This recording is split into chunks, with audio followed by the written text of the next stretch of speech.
Hi friends, welcome to Learn English Everyday YouTube channel. இதுக்கு முன்னாடி நம்ம ஒரு வீடியோ பார்த்திருந்தோம். இங்கிலீஷ் பேசுறதுக்கு கிராமர் தேவையில்லை. ஸோ எப்படி பேசலாம் அப்படின்றத பத்தி ஒரு வீடியோ நான் உங்களுக்கு கொடுத்திருந்தேன். ஸோ இதுல நிறைய பேத்துக்கு நிறைய டவுட் வந்திருக்கும். இங்கிலீஷ் பேசுறதுக்கு கிராமர் தேவையா இல்லையா அப்படின்ற டவுட்டே நிறைய பேத்துக்கு இருக்கும். ஸோ இந்த வீடியோவை நீங்க லாஸ்ட் வரைக்கும் ஸ்கிப் பண்ணாம பாத்தீங்க அப்படின்னா உங்களுக்கு இந்த டவுட்டே இனிமே வரவே வராது. ஸோ நம்மளும் இங்கிலீஷ் பேசுறதுக்கான கான்ஃபிடன்ஸ் கண்டிப்பா நமக்கு வரும். இது ஒரு மோட்டிவேஷனல் வீடியோவாகவும் நீங்க எடுத்துக்கலாம். அப்படி இல்லைன்னா இந்த டவுட்டை கிளியர் பண்ணிக்கக்கூடிய ஒரு வீடியோவாகவும் எடுத்துக்கலாம். ஸோ அதை தான் இன்னைக்கு பார்க்க போறோம். வீடியோக்குள்ள போறதுக்கு முன்னாடி இது வரைக்கும் நம்ம சேனலை நீங்க சப்ஸ்கிரைப் பண்ணல அப்படின்னா சப்ஸ்கிரைப் பண்ணிக்கோங்க. வாங்க இன்னைக்கான வீடியோக்குள்ள போகலாம்.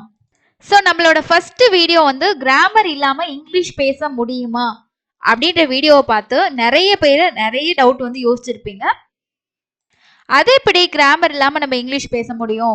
இங்கிலீஷ் பேசணும் அப்படின்னா டென்சஸ் படிக்கணும், பார்ட்ஸ் ஆஃப் ஸ்பீச் படிக்கணும், டைரக்ட் இன்டைரக்ட் ஸ்பீச், அதே மாதிரி சென்டென்ஸ் ஃபார்மேஷன், இந்த மாதிரி பேசிக் கிராமர் இல்லாம எப்படி நம்ம இங்கிலீஷ் பேச முடியும் அப்படின்னு சொல்லி நீங்க கண்டிப்பா நினைச்சிருப்பீங்க.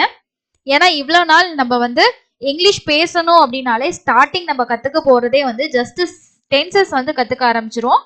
ஸோ டென்சஸ்ல 12 இருக்கு. ஸோ உங்களுக்கு ப்ரெசென்ட்ல 4 இருக்கு, பாஸ்ட்ல 4 இருக்கு, ஃபியூச்சர்ல 4 இருக்கு அப்படின்னு சொல்லிட்டு ஒவ்வொரு டென்சஸ் தான் நம்ம படிக்க போவோம். அதே மாதிரி பார்ட்ஸ் ஆஃப் ஸ்பீச்னா என்னது, பார்ட்ஸ் ஆஃப் ஸ்பீச்ல என்னென்ன இருக்கு, இது எல்லாம் நம்ம படிக்கும் போதே நமக்கு அடுத்து என்ன ஆகும்னா இதெல்லாம் கத்துக்கவே இவ்வளவு கஷ்டமா இருக்கு, இதெல்லாம் எப்படி அப்ளை பண்ணி நம்ம பேசுறது அப்படின்னு சொல்லிட்டே நம்ம இது வரைக்கும் பேசாம இருப்போம். ஸோ இதுக்கெல்லாம் என்னதான் வழி? கிராமர் மட்டும் இருந்தாதான் இங்கிலீஷ் வருமா அப்படின்றத தான் நம்ம பார்க்கலாம். எக்ஸாம்பிளுக்கு ஒரு குழந்தைய நம்ம எடுத்துக்கலாம். ஓகேங்களா? ஸோ ஒரு குழந்தை பாத்தீங்கன்னா தமிழ் பேச ஆரம்பிக்கும் போது நம்ம கவனிச்சு பார்க்கணும். ஃபர்ஸ்ட் அந்த குழந்தை பிறந்ததுல இருந்து நம்ம பேசுற எல்லா விஷயங்களையுமே ஒரு 6ல இருந்து 7 மாசம் வரைக்கும் கேக்குது. எந்த குழந்தையுமே பிறந்ததுமே பேசுறது கிடையாது. ஸோ குழந்தைங்களை நம்ம ஒரு உதாரணமா நம்ம எடுத்துக்கணும். ஸோ பிறந்ததுல இருந்து அவங்களுக்கு படிக்க ரீடிங் தெரியாது. ஜஸ்ட் பாத்தீங்கன்னா லிசனிங் மட்டும்தான், அதாவது கேட்கறது மட்டும்தான். வீட்டுல நம்ம என்ன பேசுறோம், அந்த குழந்தைக்கு நம்ம என்ன சொல்றோம் அப்படின்றத மட்டும்தான் அது கிட்டத்தட்ட ஒரு 6 மாசம் வரைக்கும் லிசன் பண்ணுது. சில குழந்தைங்க ஒரு 5 மாசத்துல ஒரு சில வார்த்தைகள் சொல்லலாம். வார்த்தைகள் மீன்ஸ் நம்ம ஏதாவது ஒரு ஆக்ஷன் மாதிரி சொல்லுங்க. பட் வார்த்தையா வரும்போது ஒரு 6 to 7 மாசத்துக்குள்ளதான் சில வார்த்தைகள் வரும். அது வரைக்குமே அவங்க என்ன பண்றாங்க, லிசனிங் மட்டும்தான் பண்றாங்க. அதுக்கப்புறம் அவங்க என்ன கேட்டாங்களோ அந்த ஒரு சில வார்த்தைகளை பேச ஆரம்பிக்கிறாங்க.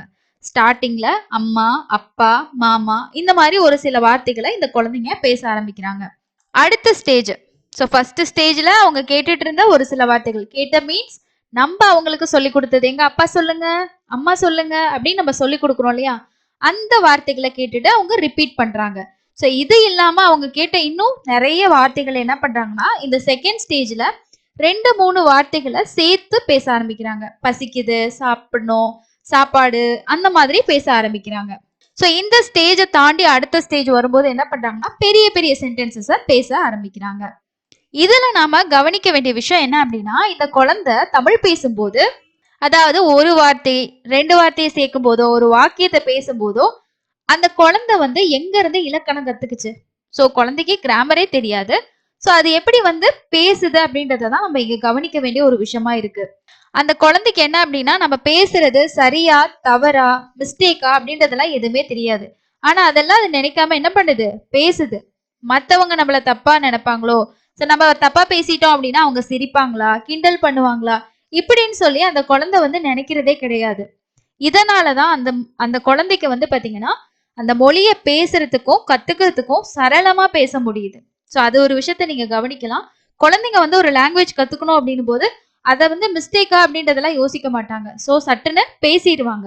அதனாலதான் அவங்களால அந்த விஷயத்த சரளமா பேசவும் முடியுது, கத்துக்கவும் முடியுது.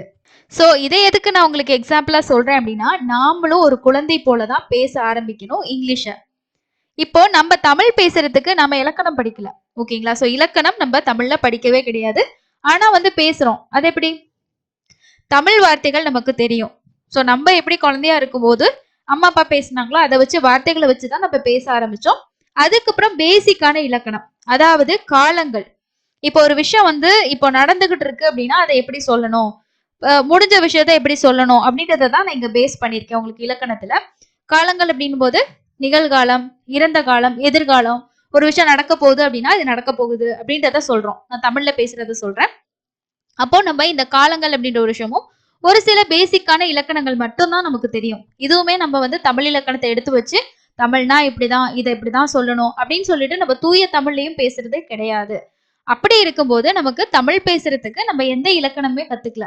ஜஸ்ட் ஒரு கேள்வி இலக்கணம்னு வச்சுக்கலாம், இல்லைன்னா தெரிஞ்சுக்கிட்டோம் அப்படின்றதையும் வச்சுக்கலாம். ஸோ இந்த மாதிரி நம்ம தமிழ் பேசுறதுக்கு ஒரு பேசிக்கான விஷயத்த வச்சுக்கிட்டு தான் நம்ம பேசுறோம் அப்படின்னும் போதும் இதே இதை நம்ம இங்கிலீஷுக்கும் வந்து பாத்தீங்கன்னா ஃபாலோ பண்ண முடியும்.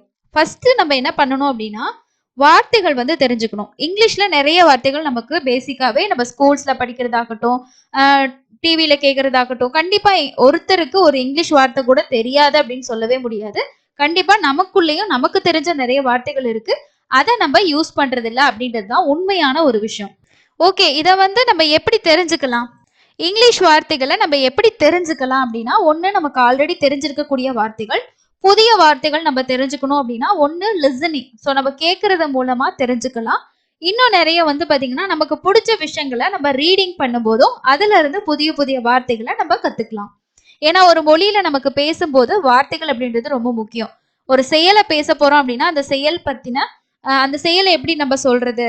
இப்ப பாடுறோம் அப்படின்னா பாடுறதுக்கு இங்கிலீஷ்ல என்ன அப்படின்றது தெரிஞ்சாதான் நம்ம சொல்ல முடியும். இப்ப தமிழ்லயே வந்து பாடுறோம் அப்படின்னு சொல்றோம் பாத்தீங்களா, அந்த பாடல் அப்படின்றது வந்து பாடுறாங்க அப்படின்ற பாடினார் அப்படின்றதெல்லாம் என்னது நம்ம தமிழ்ல சொல்லக்கூடிய அந்த வினை சொற்கள், அதாவது வேர்ப்ஸ் அப்படின்னு சொல்லி சொல்லுவோம். சேம் அதே மாதிரி இங்கிலீஷ்லயும் நம்ம வந்து இதெல்லாம் தெரிஞ்சுக்கிட்டோம் அப்படின்னா தான் நமக்கு பேசுறதுக்கு ஈஸியா இருக்கும்.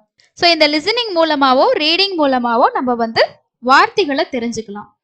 இந்த வார்த்தைகளை தெரிஞ்சதுக்கு அப்புறமா நம்ம என்ன பண்ணணும் அப்படின்னா பேசிக்கான கிராமர். ஸோ கிராமரே தேவையில்லை அப்படின்றது கிடையாது. இங்கிலீஷ்க்கு அட்வான்ஸ் கிராமர் நமக்கு தேவையில்லை. பேசிக்கான கிராமர்ல வந்து காலங்கள் பத்தி தெரிஞ்சுக்கணும். அதாவது ஒரு செயல் வந்து எப்போ நடந்துச்சு, எப்படி நடந்துச்சு, இந்த மாதிரி விஷயங்களை நம்ம சொல்றதுக்கும் மற்றவங்க கிட்ட கேள்வி கேட்கறதுக்கும் நமக்கு இந்த கிராமர் தேவைப்படும். கிராமர்ல வந்து நம்ம டென்ஸ்ன்னு சொல்லக்கூடிய எல்லா டென்ஸுமே நமக்கு தேவைப்படாது. அதுல குறிப்பிட்ட சில டென்சஸ் மட்டும்தான் நம்ம டெய்லி யூஸ் பண்ணக்கூடிய டென்சஸா இருக்கும். அதை மட்டும் நம்ம கத்துக்கிட்டோம்னாலே பேசிக் நமக்கு போதும். ஓகேங்களா? ஸோ நம்ம ஒரு மொழியை நம்ம ஸ்டார்டிங்ல பேசணும்னா இருக்க எல்லா விஷயத்தையும் கத்துக்கிட்டு தான் நம்ம பேசணும் அப்படின்றது கிடையாது. அதோட பேசிக் தெரிஞ்சாலே போதும் அப்படின்றது தான் நீங்க புரிஞ்சுக்க வேண்டிய முக்கியமான விஷயம். ஸோ இதெல்லாம் நம்ம தெரிஞ்சுக்கிட்டதுக்கு அப்புறம் பேசுறதுக்கு எப்படி ஆரம்பிக்கணும் அப்படின்னா ஃபர்ஸ்ட் வந்து நீங்க உங்களுக்கு தெரிஞ்ச வார்த்தைகளை நாம பேசக்கூடிய தமிழ் கூடவே சேர்த்து பேச ஸ்டார்ட் பண்ணணும்.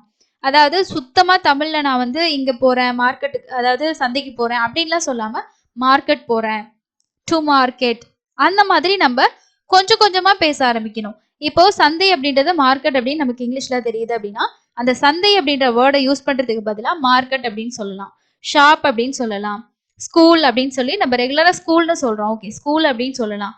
அதே மாதிரி கோவில் அப்படின்னு சொல்லாம டெம்பிள் அப்படின்னு சொல்லலாம். இந்த மாதிரி நம்ம அந்த வார்த்தைகளை தமிழ் கூட சேர்த்து சேர்த்து இந்த ஆங்கில வார்த்தைகளை ஸ்டார்ட் பண்ணிட்டோம் அப்படின்னா நமக்கு ஆட்டோமேட்டிக்காவே வந்து தமிழ் அப்படின்றது போய் இங்கிலீஷ் அப்படின்றது வந்துடும். ஸோ இதுக்கு அடுத்த ஸ்டேஜ்ல நம்ம இன்னும் 2 வார்த்தைகள் சேர்த்து அந்த மாதிரி பேச ஸ்டார்ட் பண்ணலாம். ஸோ இந்த மாதிரி ஃபர்ஸ்ட் வார்த்தைகளை தமிழ் கூட சேர்க்கும் போதும் சரி, இப்படி நம்ம ரெகுலரா பண்ணும்போது இங்கிலீஷ் நமக்குள்ளேயே பழகிரும். ஸோ இங்கிலீஷ் பேசுறதுக்கு முழுமையான கிராமர் வந்து தேவையில்லை அப்படின்ற ஒரு விஷயத்த புரிஞ்சுக்கோங்க. அதாவது அட்வான்ஸ் கிராமர் தேவையில்லை. கிராமர்ல இருக்கக்கூடிய, அதாவது இங்கிலீஷ்ல இருக்கக்கூடிய பேசிக் எல்லாமே நீங்க தெரிஞ்சுக்கிட்டு தான் பேசணும் அப்படின்றத நீங்க ஃபர்ஸ்ட் தேவையில்லை அப்படின்றத புரிஞ்சுக்கோங்க. அடிப்படை பேசிக்கான விஷயம் நமக்கு தெரியணும். ஸோ அதோட வந்து முயற்சியும் முறையான பயிற்சியும் இருந்தாலே நம்மளால இங்கிலீஷ் வந்து ஈஸியா பேச முடியும். உங்ககிட்ட முயற்சி இருக்கு அப்படின்னா நீங்க அடுத்து செய்ய வேண்டியது முறையான பயிற்சி நீங்க வந்து எடுத்துக்கணும்.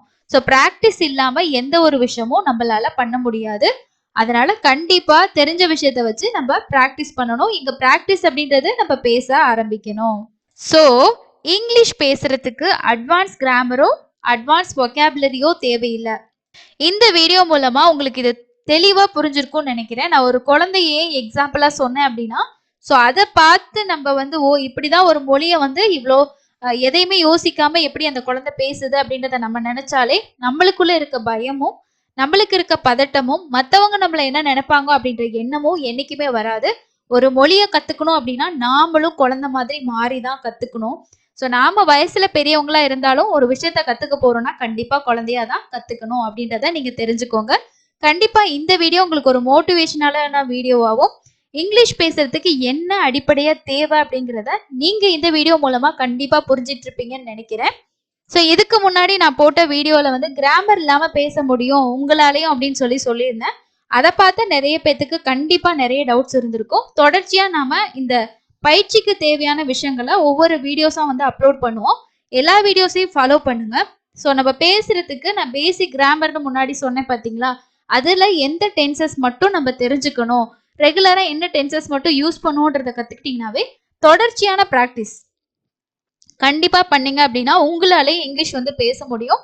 ஃபர்ஸ்ட் உங்களுக்கு தெரிஞ்ச வார்த்தைகளை யூஸ் பண்ண ஸ்டார்ட் பண்ணுங்க. ஒரு நாளைக்கு நீங்க எத்தனையோ வார்த்தைகள் பேசிக்கிட்டே தான் இருப்பீங்க. அதுல வந்து உங்களுக்கு எந்தெந்த விஷயத்துக்கு வந்து இங்கிலீஷ்ல தெரியுமோ அதெல்லாம் பேசுங்க. உங்களோட குழந்தைங்க கிட்ட பேசுங்க. இப்போ உங்களோட குழந்தை ஸ்கூலுக்கு போறாங்க அப்படின்னா அவங்க இங்கிலீஷ் மீடியத்துல படிக்கிறாங்கன்னா நீங்க அவங்க கிட்ட ஒரு சில வார்த்தைகளை இங்கிலீஷ் சொல்லும் போது அந்த குழந்தைங்களும் அதை ரிப்பீட் பண்ணும்போது அவங்களும் இம்ப்ரூவ் பண்ணுவாங்க, நீங்களும் இம்ப்ரூவ் பண்ணிக்கலாம். ஸோ நம்ம வந்து ஃபர்ஸ்ட் என்ன சொல்லுவாங்கன்னா நம்ம பேசுறதுக்கான என்வாயரன்மெண்ட்டை நம்ம கிரியேட் பண்ணணும்னு சொல்லுவாங்க. ஸோ நம்ம தமிழ்நாட்டில் இருக்கோம், ஸோ தமிழ் பேசுறவங்க மத்தியில இருக்கும்போது அந்த சொசைட்டியை நம்மளால மாற்ற முடியாது. ஸோ நம்மளோட ஃபேமிலியில இருக்கவங்க, ஸோ நம்மளோட குழந்தைங்க கூட பேசும்போது இந்த மாதிரி என்வாயரன்மெண்ட்டை நம்ம சேஞ்ச் பண்ணாலே கண்டிப்பா அவங்களும் பேசுவாங்க, நம்மளும் வந்து இம்ப்ரூவ் பண்ணிக்கலாம். இந்த விஷயத்த ஃபாலோ பண்ணுங்க. தொடர்ச்சியா இது போன்ற யூஸ்ஃபுல்லான வீடியோஸ்க்கு மறக்காம நம்ம சேனலை சப்ஸ்கிரைப் பண்ணி வச்சுக்கிட்டீங்க அப்படின்னா தான் அடுத்தடுத்த வீடியோஸ் கண்டிப்பா உங்களுக்கு நோட்டிபிகேஷனா வரும். இன்னொரு பயனுள்ள பதிவுல சந்திக்கலாம். இந்த வீடியோ உங்களுக்கு யூஸ்ஃபுல்லா இருந்துச்சா இல்லையான்றத கமெண்ட்ஸ் பண்ணுங்க, லைக் பண்ணுங்க, மறக்காம ஷேர் பண்ணுங்க. தேங்க்ஸ் ஃபார் வாட்சிங்.